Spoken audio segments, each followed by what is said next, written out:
the aspect of improving quality of life, we have established Smart City project to increase the efficiency and the city service and management, and to reduce the cost and resource consumed by the city and its citizens. The plan is to incorporate and integrate technology and innovation in existing cities with long-term residents to become smart, livable cities, and also to develop newly designated urban areas to become smart new cities.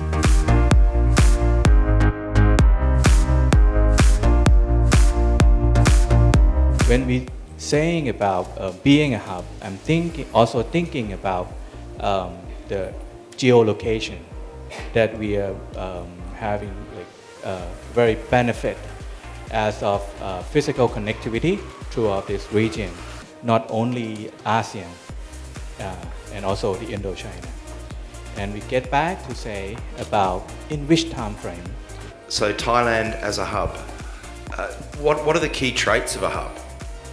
If you look at the region, the key traits of a hub include a lot of connectivity to start with. They also include a good regulatory environment or friendly regulatory environment.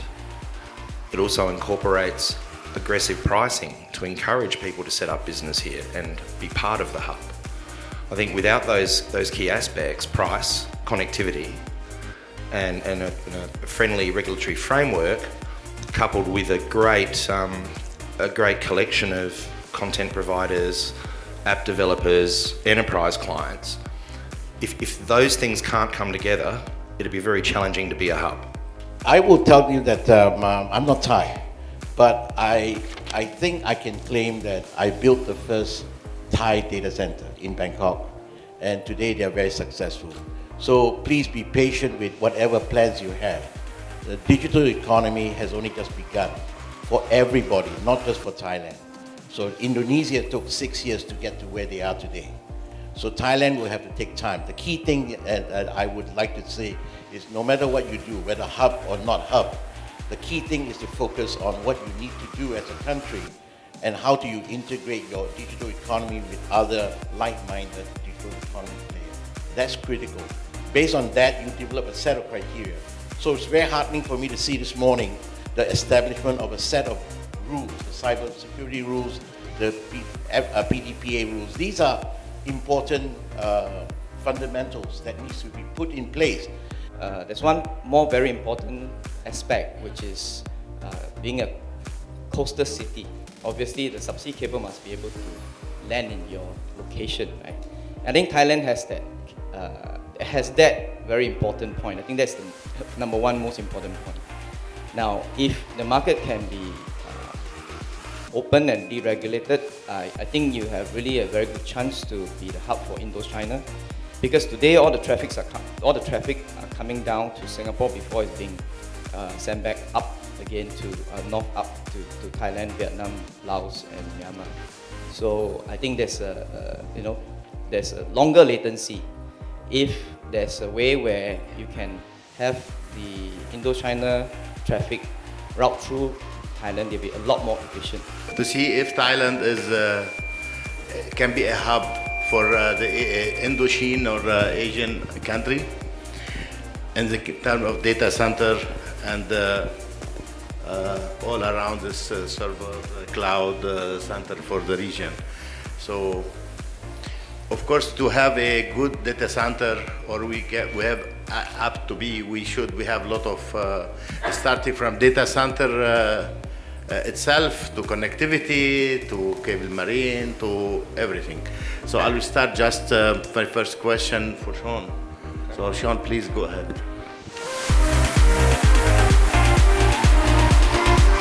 We believe that Thailand is a logical transit point as well for traffic between India and Hong Kong, India, US, and places like Bangladesh, Sri Lanka. We really believe Thailand has an opportunity to play a role as a transit provider and also as an add-drop location for those who want to get up into Myanmar, Laos, Cambodia, Vietnam.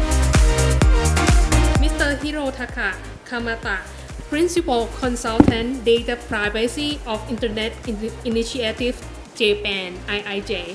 This session is empowered by TCC Technology Group in cooperation with Internet Initiative Japan. All these emerging privacy regulations essentially consist of a few basic principles or common rules. These are lawfulness, transparency, fairness, risk management, and data protection across the board.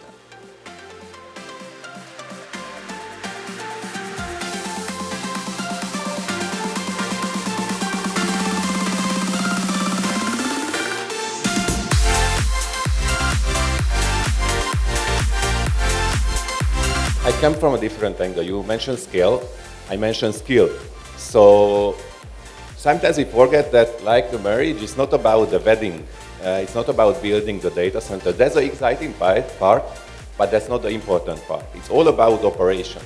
So this industry is about the future of operation for the upcoming 5 to 10 years. So when a customer makes a decision for choosing a data center, they should not make a snapshot of the actual situation.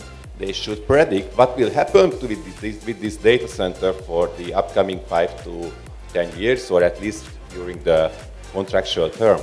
So you have to go down to the operational level. You cannot differentiate between data centers by looking on papers and proposals.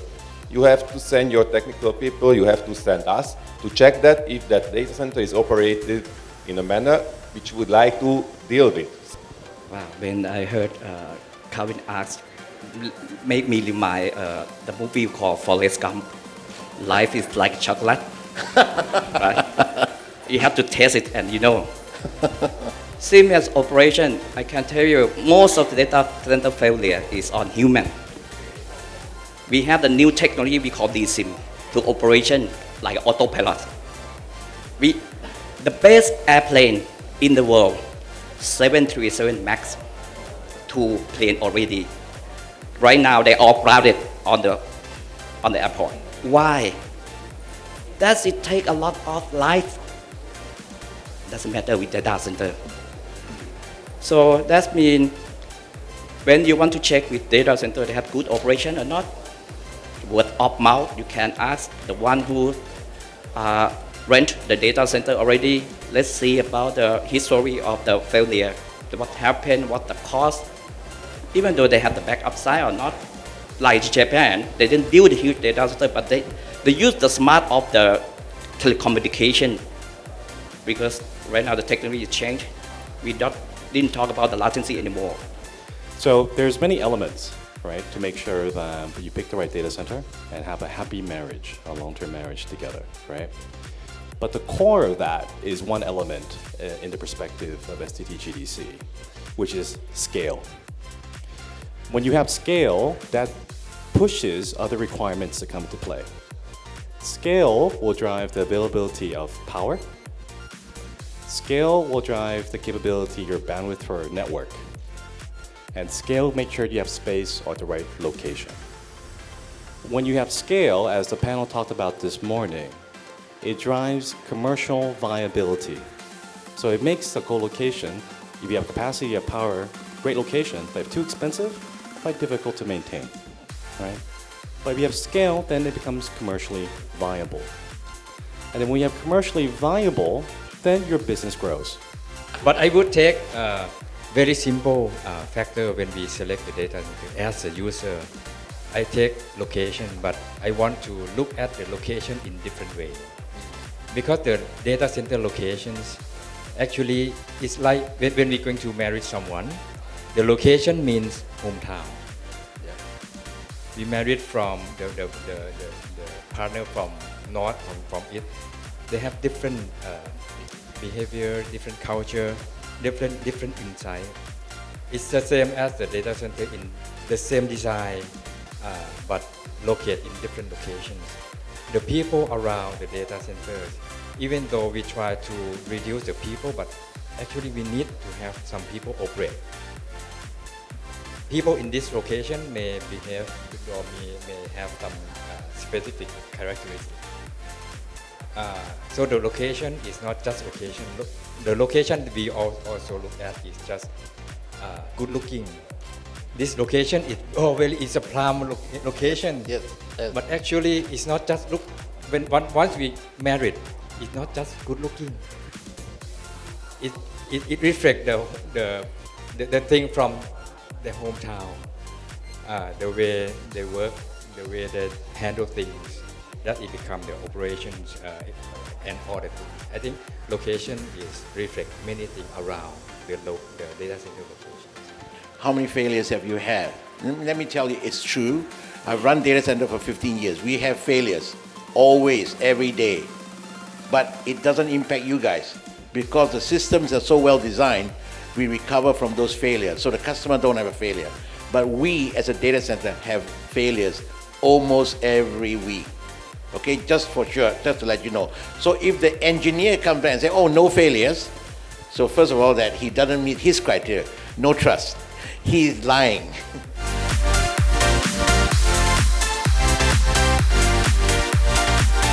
The technology from IT perspective is changing, right? We see that in 2006, we heard about a term called cloud data center.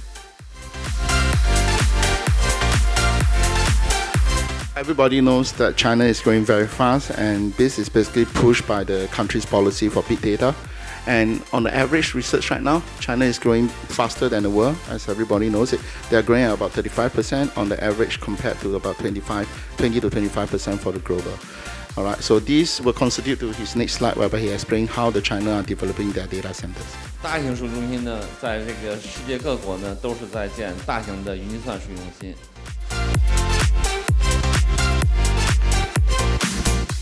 For security, you're talking about your data availability, so your backup, BCP pen works.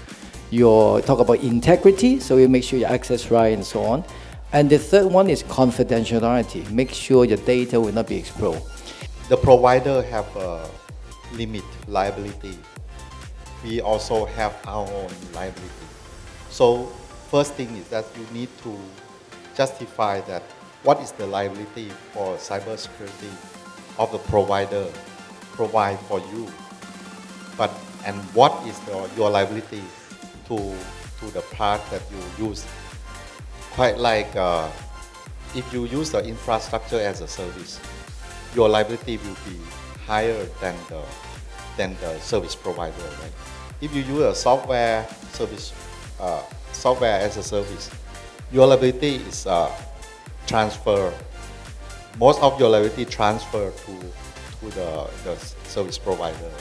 So you need to assess this first, and then if there's a residual risk, how you manage it. For the cybersecurity, I think the cloud consultant can help you with that, but you also have to aware that even though you go with the best practice, the best solution, always there is a risk for the cyber attack, for sure. So you always have to have a backup plan or the BCP. You need a good plan for that one, because even the best technology, cannot protect you from the cyber attack, for sure. So if you have a lot of backup plan, like you do the backup, the copy, and put it somewhere else, that will help a lot. A recent research report estimated that Thailand's internet economy will reach $50 billion in 2025. So that's making Thailand the second largest internet economy in Southeast Asia, with Indonesia being first. So lots of potential that we're seeing here in Thailand. And this morning, we had Dr. Yutasat that shared with us some of the government initiatives to help grow the digital economy. But one of the challenges is getting more businesses to become more productive and digitally transform. And how do you do that? How do you do that with confidence? And so what we're going to discuss on the panel today is that we're going to share some of the government experiences and some of the business experiences and hopefully give you some advice on how you can go about within your companies or agencies of how you can go about migrating to cloud and putting together some cybersecurity systems.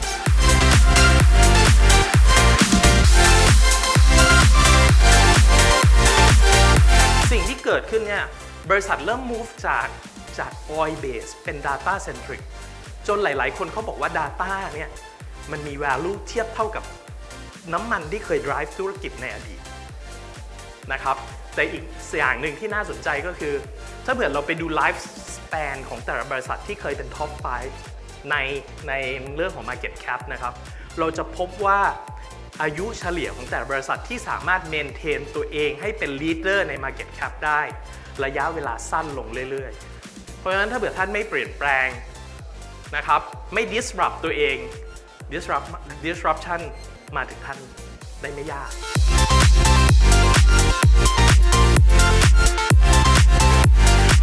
I have a different opinion because I think that nobody can buy anything in the world to protect their own asset, right? So we need to use as in my bank, we use a risk-based security model. So we try to assess what is the risk in each project in every scenario. We have a threat modeling, everything, and then the final decision is how we protect it and how much cost we need to protect and how we can stand if we don't protect it and how we can have some words like resilient enough to withstand with the threat that attacks and make us lose some data or something or some capability to work. So these all have to be evaluated in all scenario and then we identify which part we need the protection more or need prevention more or need some process improvement to as a control for that circumstance. Is there any things, any ways that we can do it about it? So if I were to share with you a simple way is that I feel that having a framework in place for most company will be the best way. For example, NIST framework, National Industrial Standards and Technology Framework, the 5-step process, identify operations, protect operations, then you detect operations, respond to it, and finally recover. With all this in place, I don't think you all should be afraid or go against this type of act. Along the same lines, a few years ago, and it's still a work in progress in some countries, the Data Protection Act, so Personal Data Protection Act also started coming out in several countries, even China, Vietnam, even Malaysia is working on one in Singapore. So I see this thing as a trend simply because cybersecurity and cybersecurity attacks have no borders. So I think it's good that we have the act coming out, and not only in Thailand, but several other countries. Now, whether coordinated or not is something else, but at least there's a common defense intention.